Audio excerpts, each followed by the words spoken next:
Don't get hung up on the word weapon when you're looking at tools or devices to help you defend yourself from violence. If you haven't been studying martial arts or a combative art for years and you're not big and physically powerful, you may need a device or something to help you defend yourself from that person who has studied fighting, who is larger and stronger than you. And we can't get hung up on the word weapon and let that interfere with us.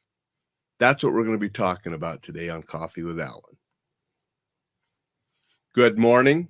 I'm going a little bit earlier today, so probably many people will catch this on the replay. And I appreciate everybody that does catch it on the replay and comments. I'll reply to comments later as well.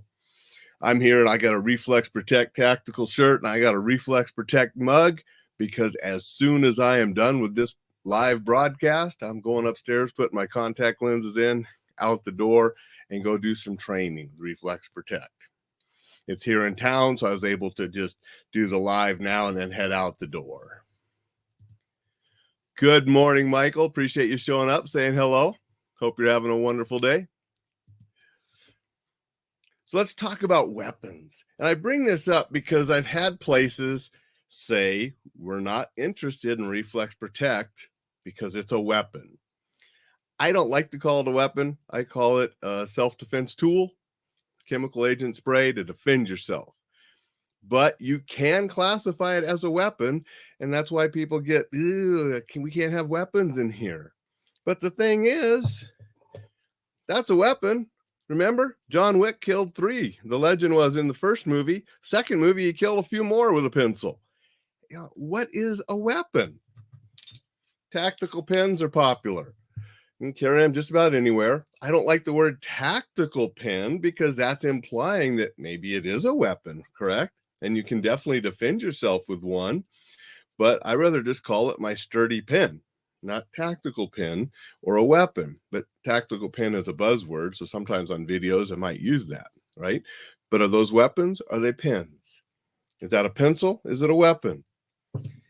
I can hurt somebody with this as I can with this, right? So what is a weapon? TSA catches me with this. They're going to take it away. It's a little Kubotan, pocket stick, keychain. Yeah, I get caught with that by TSA. It's on the list. I cannot take this on an airplane. Okay. It's a weapon. But I can take this on an airplane. All right.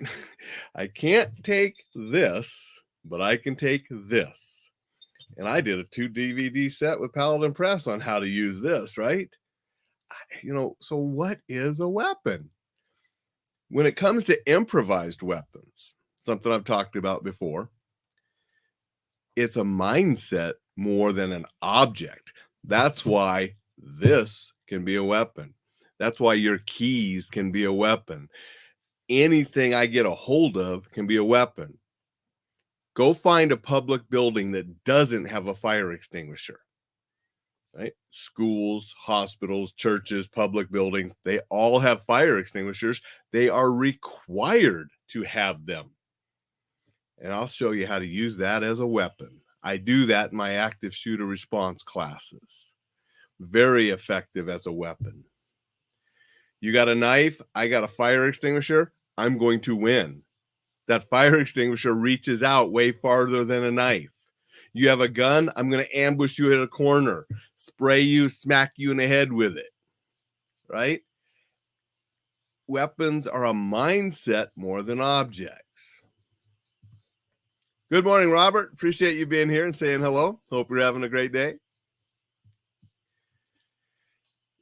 And that's, when you walk into a building, no weapons allowed. Am I not allowed?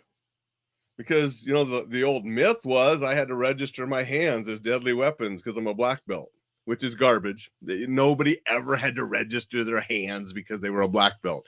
That's an old myth that's, started sort of in the 70s, and some people still believe it today. But no, you don't have to register your hands as weapons when you're a black belt. But if that were true, am I not allowed in the place that says no weapons? Can I take my pen into that place? Can I take my cane into that place? You know, most of those places, they don't want you taking firearms or certain knives, because sometimes they'll let you take a small knife, but not a big knife. You can kill somebody with a small knife. So it really doesn't make a lot of sense to get hung up on what a weapon is or what this is. The fact of the matter, this is a defensive tool. It's a good defensive tool. You can stop somebody from a distance. You don't have to be right up close like you'd have to be with a pin or any of the other handheld gadgets that they sell for women's self-defense or personal self-defense. A lot of times you have to be within striking range with that gadget for it to work.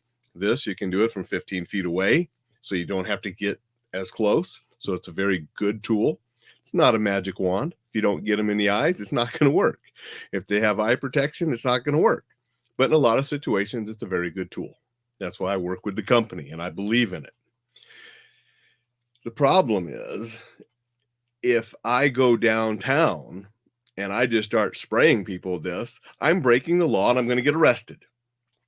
Just like if I went downtown and started stabbing people with my pen, I would be breaking the law and get arrested. It is only for defending yourself. And that's what we teach in the classes to the different organizations that purchase this for employees.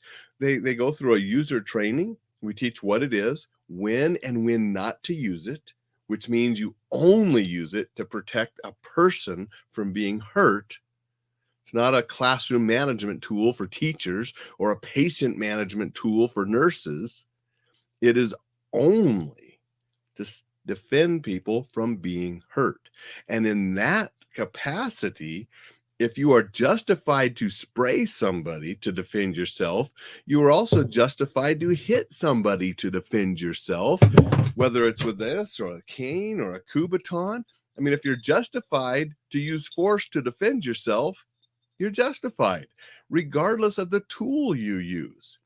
Now, if it's lethal force, when we get into firearms, then there's a different level, right? And so we have to go into lethal force versus non-lethal force. But we don't have to worry about that if you have a non-lethal defensive spray, whether it's Reflex Protect or pepper spray or something else. I prefer this because it doesn't cross-contaminate everybody else in the room like pepper spray. You know, it was made to use indoors, but the same rule applies for pepper spray or anything else. And so I just wanted to go on that little bit rant this morning because people get so hung up on that word. And I've had people tell me that, well, we're not having Reflex Protect, and it's a weapon. It's like, so what are your people going to use to defend themselves? Okay. You want me to teach them how to use a fire extinguisher as a weapon? Because a fire extinguisher is a weapon when it's used as a weapon. You know, pantyhose.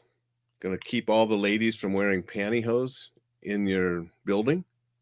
There's case law in Montana. We read the case in my criminal law class when I went to law school, where a pair of pantyhose was deemed a lethal weapon when a man used a pair to strangle and kill a woman.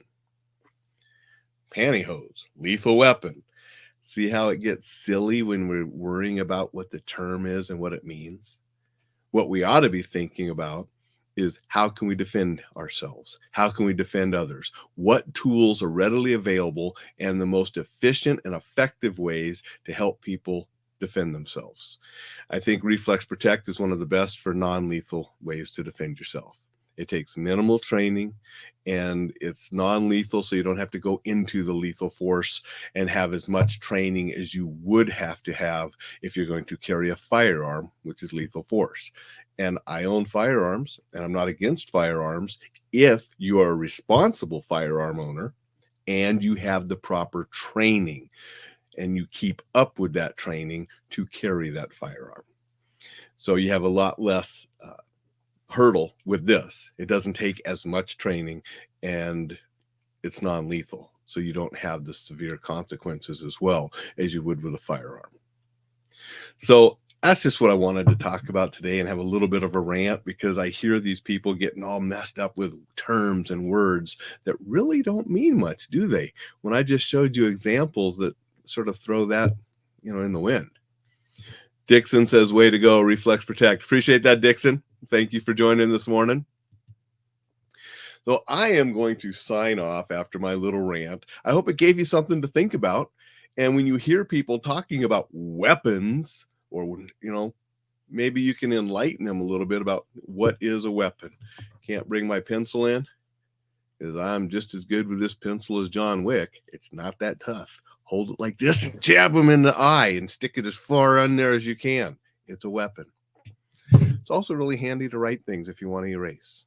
Okay, so with that, go out, have a terrific Thursday. I'm going to go here and got 45 minutes until my first Reflex Protect class begins for today. Going to be teaching several of them. Going to be teaching a bunch of people on how to use this to keep themselves safe if they have to, and give them one more tool, little peace of mind that they can defend themselves if violence happens, and their other tools like communication and de-escalation fail. Go out, make it a terrific Tuesday. We will see you tomorrow at the regular scheduled time of 8 o'clock. And last thing I'll remind you, sign up for the newsletter if you haven't signed up for it. EnjoyLifeSafely.com. Lots of good stuff in that newsletter. Go make it a terrific Thursday.